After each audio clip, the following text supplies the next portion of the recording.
Let's talk about stress. We all have it, right? It's just part of being alive. But here's the thing. It's not the stress itself that's the real problem. It's how we deal with it.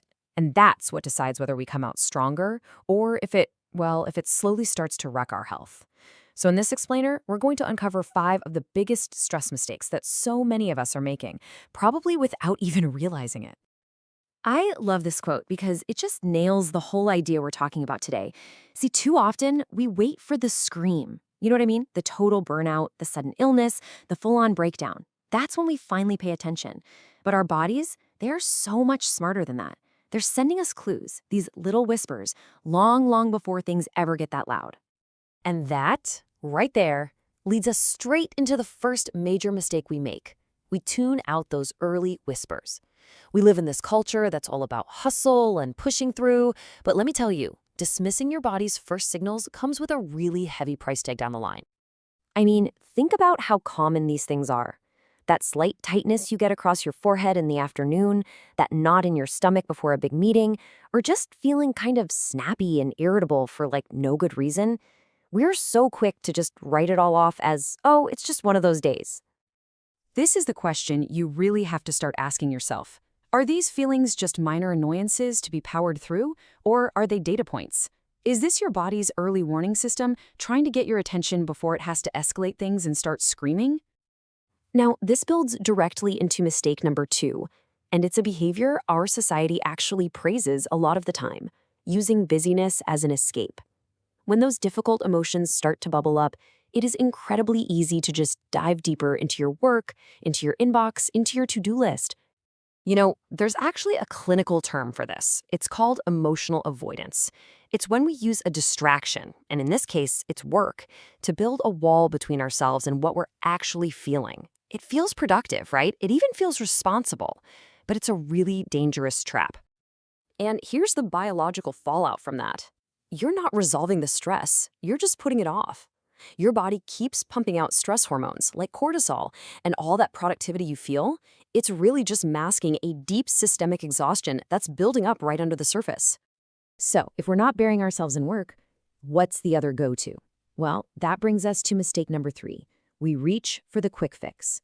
We look for something, anything, that can give us that immediate relief, instead of doing the harder work of true emotional regulation.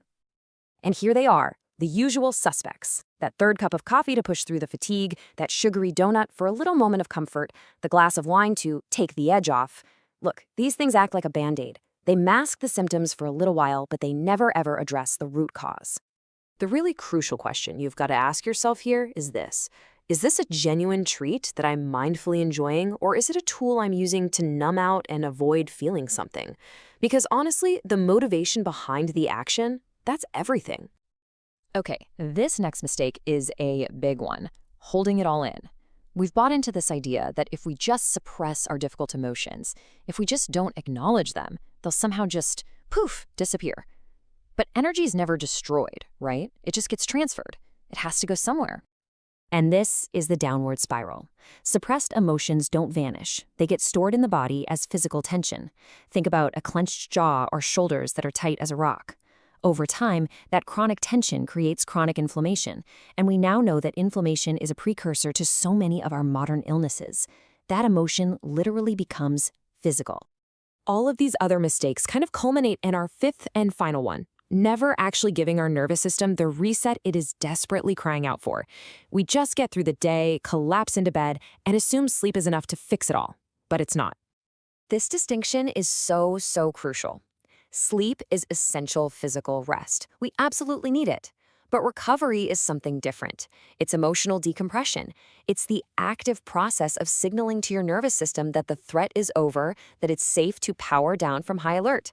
This is what meditation or deep breathing or even just a quiet walk in nature can actually accomplish.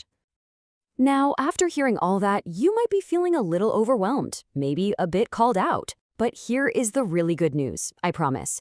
The simple act of recognizing these patterns in your own life, that is the most powerful first step you can possibly take. Awareness is what makes change possible. This isn't about feeling guilty for past habits. It's about empowerment. By learning to listen to the whispers, to process emotions in a healthy way, and to prioritize true recovery, You are actively taking control and safeguarding your own future well-being. And so we land right back where we started. This isn't just some poetic phrase, it's a practical guide. Those whispers are not a nuisance. They are your body's way of looking out for you. They are your roadmap to better health. So I'll just leave you with this one final thought. Your body is in constant communication with you. It is sending you valuable information all day, every single day. The only question left is, are you ready to stop, tune in, and truly start listening?